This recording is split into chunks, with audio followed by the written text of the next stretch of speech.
He went by the name Diddy Fruit Pop, made fun of his hotel accommodations, and claimed that the trial was more interesting than any Netflix program. He even posted images of text messages and clown faces asking whether Jay-Z was still interested in dating his boy. Interview 224, 355, here's the thing. Beneath the humor is very detailed information about what she says. This trial is serious. Casey complained about being recorded, humiliated, and exploited. And 50 Cent isn't just making fun of Diddy, he's destroying the entire industry. Silence the phony love and friendships. This is a reckoning, and Cassie is exposing some genuinely terrible things. It goes beyond celebrity rumors. But it's now collapsing in court according to documents, and on 50 Cent's Instagram account. When Cassie spoke, the courtroom was extremely still, with no music playing. With Diddy looming in the background, she spoke about being drugged, trafficked, and forced into strange role-playing sessions with strangers under strobe lights. Her voice was steady, but deadly. Rather than an isolated incident, there were lights, wigs, cameras, and a twisted music video that no one asked for.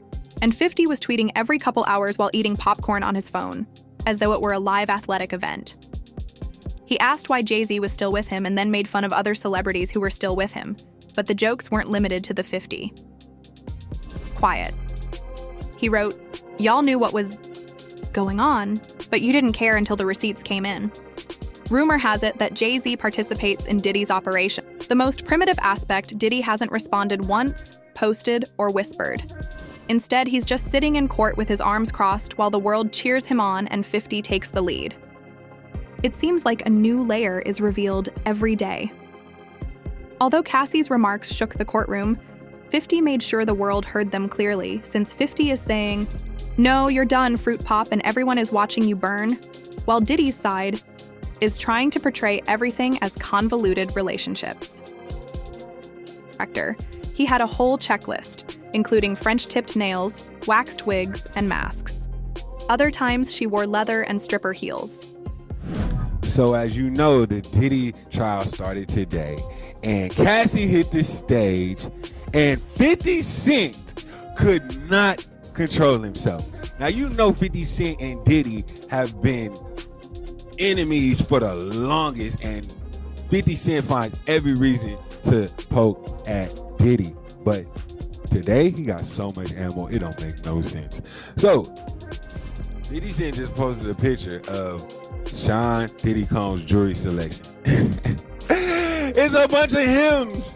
And he wrote the caption, "I'm not sure if this is fair, but don't worry, be happy." He's a fool. 50, you out of control for that. Then he goes on and posts this picture. "Your Honor, this theory of Cassie kicking Diddy's ass, I'm not buying it." Yo, he's AIing pictures of himself in the court. That's crazy. He also decided to hit him with this. Yo, this guy's out of control. Diddy said in your mouth, shaking my head. Yo, Diddy. You gotta. Then he gonna post this. "Down on your luck? Not feeling good today? Well, look at the bright side. You could be Diddy. Chin up." So 50 Cent he has unlimited ammunition now, especially considering the fact that this trial might go on for who knows. Deciding on the lighting, regulating the camera angles, and even distributing baby oil as if it were lotion in a spa. But this wasn't a dream. This was a prison. He used all of that to launch a meme war, but the messages made it even worse. According to Cassie's testimony, Diddy would text her in the middle of the day to inquire whether she was ready to perform. Whether she didn't reply right away. Because the idea on the defense side is to say that Cassie Ventura was not coerced into these sexual encounters with male prostitutes under threat of violence or humiliation the way prosecutors describe, but was a willing, even eager participant in the swingers lifestyle that they say Sean Combs led. Aaron, there was also some pretty surprising testimony today about Combs' drug use, allegations that he was addicted to opiates and at one point overdosed. What did we learn? Well, this was part of the defense strategy, to concede that he's a drug user. Now, maybe the public didn't know the extent, but the defense was pretty frank that at one point he was addicted to opiates. At one point he flew to Mexico to try what Cassie Ventura called a plant medicine type remedy that's not legal in the United States, that the two together tried just about every drug, MDMA, ecstasy, ketamine, that the night of the now infamous freak-off in 2016 in the Los Angeles Intercontinental Hotel, where an assault was then captured on video, that maybe Combs was high on a bad batch of MDMA. But the idea here, Eva, I think, was to say that the violence from Combs was not to coerce Cassie Ventura into sex. It was the result of drugs, or, in another aspect, was the result of jealousy and her infidelity. Because we also heard today, Eva, about her dating Kid Cudi and about her dating the actor Michael B. Jordan, and how that led to some pretty scary arguments, as Ventura put it, with Sean Combs. Diddy constructed an... He would get emotionless. One of the messages said, "Who would you like to call tonight?" Someone? Cassie didn't even have that in mind. All she wanted was to be with him, but Diddy constantly pushed her in the direction of strangers who paid escorts.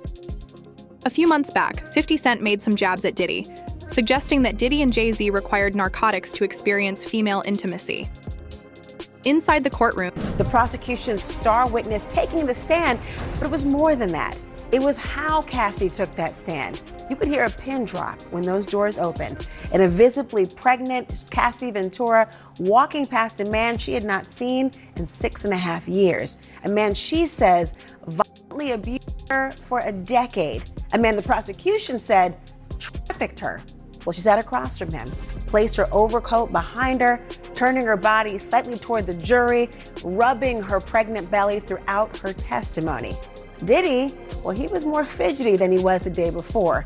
He was passing notes. He pushed himself away from the defense table and largely sat like that.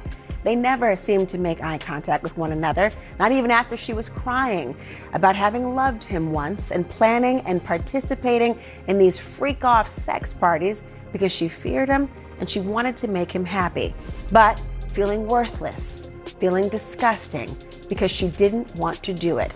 Now, with each moment, the testimony became more and more graphic. Her delivery, though, it never changed. It was matter of fact, steady, calm. At times, she was even critical of herself, walking us all through how a 10-album record deal came over a 10-year period of abuse and sexual humiliation. And once you hear Cassie's testimony, you'll understand why the courtroom was so tense. She described the freak-offs in lurid detail. She testified about Diddy, who she called Sean, choreographing it all. And she explained a pattern of physical abuse that she could not escape. Cassie told the jury about one freak-off at a hotel where Diddy told her to get into an inflatable pool filled with warm baby oil. The prosecutor asked, "What concerns did you have about not getting into the pool with baby oil?" Cassie responded, quote, that, amongst other things, just his temper. If that is something that he wanted, Sean wanted to happen, that was going to happen. There wasn't another way around. The darkness just deepens. Cassie's evidence was quiet, steady, and ruthless rather than emotional. She explained how Diddy recorded her while she had intercourse with different guys, sometimes watching from a distance and other times directing it like a movie. At each point, she felt less like a human and more. According to... You heard what he just said, right? He's like, yo, certain things they let it go by because it's puff. Like, they would look. Like, he would say stuff, and it's like, he wasn't like in the closet, he was like in the hallway. Now you see so much that you go away. No, this was visible. He was in the hallway. We saw the video. We saw that video. It comes out later. You're like, that's not the closet. That's the hallway. He didn't give a fuck. Like, you could tell that he was already. Nah, New Yorkers know. Because when Fab, he was like, yo, Fab, we ain't party. Fab was like, nah, we partying tonight. He's like, no, like, but they did party. Yeah. And I'm like, yo, they let that one go. Like, I had to say something about it later because I was like, oh, it was What does it feel like all these years, you being the only one calling this out? I look like I've been the crazy guy for a long They time. said you're a hater. They You're said a you're crazy. hater. You do this. Yeah, and now everybody's complaining. My is hurting. There's all this shit that's coming. 50, you can't make jokes about it. No. The internet might come for you, bro. All I'm saying It is, might come from you. You see it now. All of these complaints. People were damned. They were and pillaged. There was never going on, right? And what do I get for the? I went through years of a hater. You're a hater. You want this and that. I'm just watching. Like, I look at things and go, when you see the new lawsuit coming with Jay, the part with Jay, I go, oh shoot, like. Then I think about it, I go, that had to be there. So when I was saying that he was missing, he just wasn't actively being out there because they was dealing with that. Wait, do you think there's truth to the Jay thing? There's no way. Know, like that. Look, that was like if you say, I have this thing where I'm conflicted when it takes you 20 years to remember something happened to you. To a male escort who was a witness, he was given thousands of dollars to sleep with Cassie while Diddy watched. He claimed that she appeared frightened, as if she were not there, and he left the hotel room feeling nauseous, saying that the entire situation felt improper, even though no one objected. When Cassie Ventura took the stand for a third day on Thursday, 50 Cent had something to say about Diddy's. The woman alleging she was raped by Jay-Z and Sean Diddy Combs can remain anonymous. The woman says both men raped her at a party when she was 13 years old. Jay-Z's legal team had fought to get the case dismissed, arguing his accuser should have to reveal her name, but the judge disagreed. ABC's Morgan Norwood has the latest. A legal victory for the woman who is suing Jay-Z for allegedly raping her when she was 13. A federal judge ruling the woman can proceed with the case while remaining anonymous, at least for now. But the judge also chastising the lawyers representing Jay-Z, accusing them of trying to fast-track the judicial process by repeatedly filing motions to reveal the identity of the Jane Doe to have the case dismissed. The judge writing in a 5-page brief that the Carter's lawyers' relentless filing of combative motions containing inflammatory language and ad hominem attacks is inappropriate, a waste of judicial resources, and a tactic unlikely to benefit his client. The court will not fast-track the judicial process merely because the counsel demands it. This latest legal twist coming after the recently filed civil lawsuit by Jane Doe, claiming that Jay-Z, whose real name is Sean Carter, and P. Diddy, drugged and raped a 13-year-old girl at an after-party after the MTV Music Awards in 2000, while an unnamed celebrity watched. Jay-Z has vehemently denied all the allegations, putting out this statement 2 weeks ago, writing in part, "This is a blackmail attempt." The multi-platinum artist, who was 30 at the time, now a business mogul with decades of hits to his name, with songs like Run This Town. We are, yeah, I said it, we are. This is Rock Nation, pledge your allegiance. His attorneys have denied everything about Jane Doe's account and pointed to some alleged inconsistencies in her story. It's not just that this story is a lie and that it's not true. It's provably, demonstrably false. This never happened. The judge writing that while Jane Doe can remain anonymous for now, she may be required to reveal her identity at a later date to allow Jay-Z's lawyers to collect facts necessary to prepare for trial. Oftentimes, when someone is accused of a crime like this, the accuser doesn't want to be named, and if they are forced to be named, we have seen certain people decide to drop the lawsuit altogether. Morgan Norwood, thank you. And Tony Busby, the lawyer representing Jay-Z and Diddy's accuser, says in a statement to ABC News, quote, "I will say that the coordinated and desperate efforts to attack me as counsel for alleged victims are falling flat. We won't be bullied or intimidated." And we did reach out to Jay-Z and his team, but did not get a response. Legal actions. Meanwhile, 50 Cent didn't hold back after hearing Ventura's most recent testimony, jumping on social media and saying, "After listening to today's testimony, I think the D. Diddler should have taken the plea offer. The SI is beyond me, so what do you think?" Gene Deal thought the very same thing. Take his counsel advice, because if he think he's going to get out of this from the federal government, he out of his mind, they in the process of plea bargain and trying to do a plea bargain session with him. And he not taking it, that's probably why one of the lawyers jumped off the case. Remember Benjamin Brad Barford, his first lawyer with the Cassie situation, he said, "Burn." You have something huge coming up, which is a documentary about P. Diddy, Puff Daddy, P. Diddy. Yeah. Did he do it, right? Yeah. I know He did it. You've been heavy on social media talking about it. He did it. And I'm the only one who's been vocal about this long before it actually. Oh, you've been saying this for a long time now. And then no one was, they're just, why is he saying this? And now it's coming out like crazy. I mean, but I also didn't participate. I also didn't go to those parties. Yeah. So a lot of the celebrity culture that you don't hear saying anything is because they participated to a degree. Was there a reason you never went to those parties back in the day? Obviously, I know what's going on there, but is there a reason you never did? I'm just not with all that freaky shit. Like all of the stuff that he's doing, I'm not into that type of stuff. I'm just a little more, maybe you could say basic or normal. You go to the 90s, and Keefy D said he paid him to kill Tupac. Yeah. It's a little, like, you get the craziest accusations. You had TMZ created a docuseries, they went to Tubi, but the series is saying the downfall of Diddy. Now let's talk about the real circus, the freak-off rooms. And now we're learning about the supplies that were apparently used in the freak-offs. Again, the star witness is Cassandra Ventura. She and Diddy were in a relationship for 10 years. It ended in 2018. Cassie sued Diddy in 2023, and he settled that suit the very next day. That lawsuit was a major spark to the story that has brought us to what's playing out in court right now. This week, we heard Cassie tell her story to the jury. She says that Combs beat her, berated her, and forced her to take part in what has been called freak-offs. They're alleged drug-fueled sex parties involving escorts. Cassie said they were mentally and physically exhausting. She claimed that the freak-offs often left her with sores, UTIs, and needing IVs to recover. The jury has seen pictures of injuries from the relationship, Cassie says, like bloody lips and black eyes that she claims that Diddy gave her when they were together. The jury has also seen a video of Diddy assaulting Cassie in the hallway of an LA hotel in 2016 that was leaked to CNN. That's been seen by millions of people. That video, Cassie testified, shows her trying to escape a freak-off party. Now, the jury has also heard testimony from Cassie about the physical toll that she said freak-off parties had on her. This is an exchange from the transcript. When she was speaking with the prosecution, she said, quote, "Occasionally, I would get sores on my tongue from the freak-offs, the taking drugs, substances, and just friction in my mouth." She says that friction wasn't just from oral sex, but also from having her mouth on things covered with oil and other lubricants. The jury, we know, has seen an image from the freak-offs, but we don't know what that image really looks like. Our reporter, who has been in the courtroom every day, says it was only shown to jurors. It was not shown to those who have been sitting in the gallery.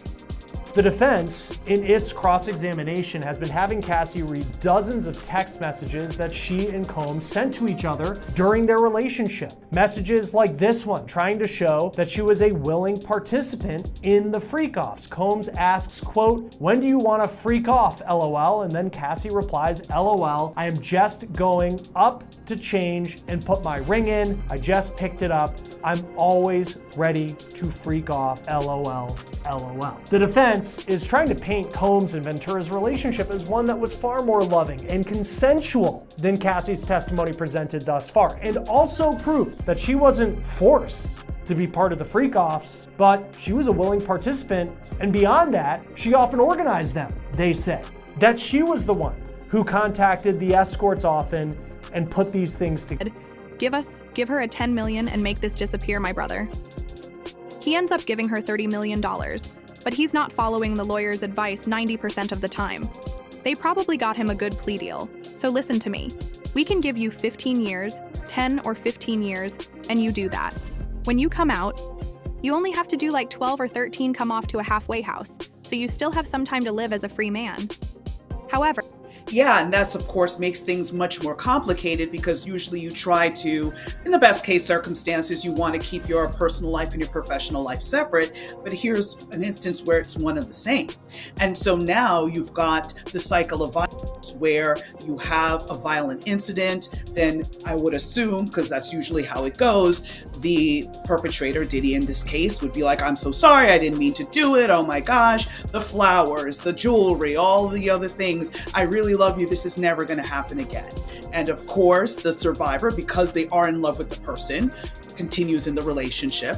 And then there's a period of peace. It could be months, it could be weeks, it could be a day. It all varies based on the relationship. And again, over time, that cycle gets tighter and tighter, where more violent events start to happen in a shorter amount of time versus maybe in the beginning of the relationship where there might be a violent incident and then the next one hypothetically could be a month later. So the cycle is basically the violent event, apologies, a honeymoon period, a build-up, and then another violent incident.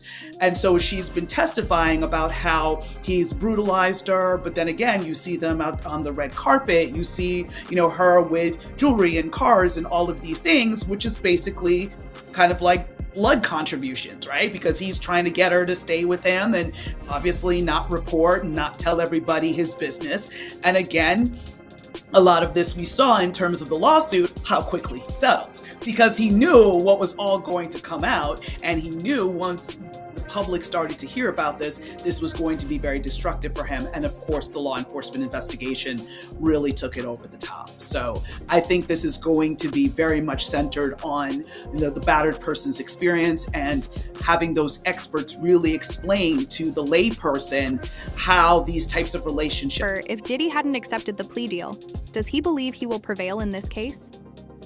The prosecution focused earlier in the week on the wild, freak-off sex parties she detailed in detail. And he then brought up a shocking accusation involving Kid Cudi, referring to claims that Diddy once blew up Cudi's car after learning that Cudi was dating Ventura with this man you're looking at right now. 50 has been posting frequently about the accusations Venture made against Diddy while on the stand. A lot of the questioning lately has been about texts and emails between her and Diddy. One of the other things that the defense counsel has been saying back and forth with Cassie is that she was in one of those freak-offs when Sean got hold of her phone and discovered that they had been dating. He's seemingly around Diddy. I don't know. That was a real suburb question. Yeah, I know, right? Proximity. And the proximity. Proximity. That's the SAT hit parade word. I learned that. Do you think he knew all of the shit that was going on? Yeah, that was like a... I don't want to incriminate myself. I know, but the way he said it... Like I said... No matter how you answer that shit, you snitching. Yeah, exactly. That was a narc kind of question. Yeah, you asked the question like a fan. Hey, I grew up with white people, but there's one thing I know is how to get a black guy in trouble. But it's a great question. Yo, just give him the Happy Meal before you ask him to snitch, bro. You're not worried that if you throw little and you don't throw out allegations, but like you kind of poke fun at them. You just ask questions. You're not worried that it comes back your way? Like people dig up your past and try to pull stuff up? I don't got that in my past. Everybody got a little bit. Look, like, not that it's real enough. I took a pill, but it was for me to perform better. Or to remember, buddy. I didn't give her a drink so she forget what the happened. What the fuck is going on here, bro? Yes, I took the drinks. I gave me the fucking drug to perform. So she can remember and possibly love me for that. Did it work? What the yo, bro, look, I'm doing pretty good. Like, doing pretty good. You know what I mean? Like, but I'm just saying, this is the opposite of normal shit that we're talking about, bro. That is why. I don't know why it's so hard for people so to just for people to feel like shit is you weird. would have something or you would have reserved energy because you feel like you was doing it too. This is people that are looking on separation between their hardships or their the things that they got going on that would be issues and what a celebrity's issues would be. Wait, what does that mean? They think all celebrities are doing the same thing. Yeah. Right, and when you see, if I wasn't saying anything, guess what? You could safely say that a person on the outskirts that is not involved in hip-hop culture could think that everybody in hip-hop culture is with that shit. Dating. She said that this did not go over very well, to put it mildly. In response, Cassie has been saying things like, "I can't recall, it's a long time ago." Yeah, it was a long time ago. And it sounds like you were doing a lot of drugs, the defense counsel once remarked. In this instance, Cassie's drug use has been prominent. She freely acknowledged using drugs and that doing so was necessary for her to participate in those freak-offs.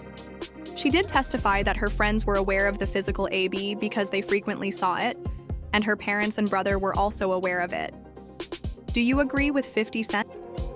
We're also expecting Cassie Ventura to take the stand later on today, which of course is going to be very interesting testimony to listen to. Oh, without a doubt, Kelly. As you know, she's key to this case. She really is, in her testimony, could make or break things for the government and for Diddy.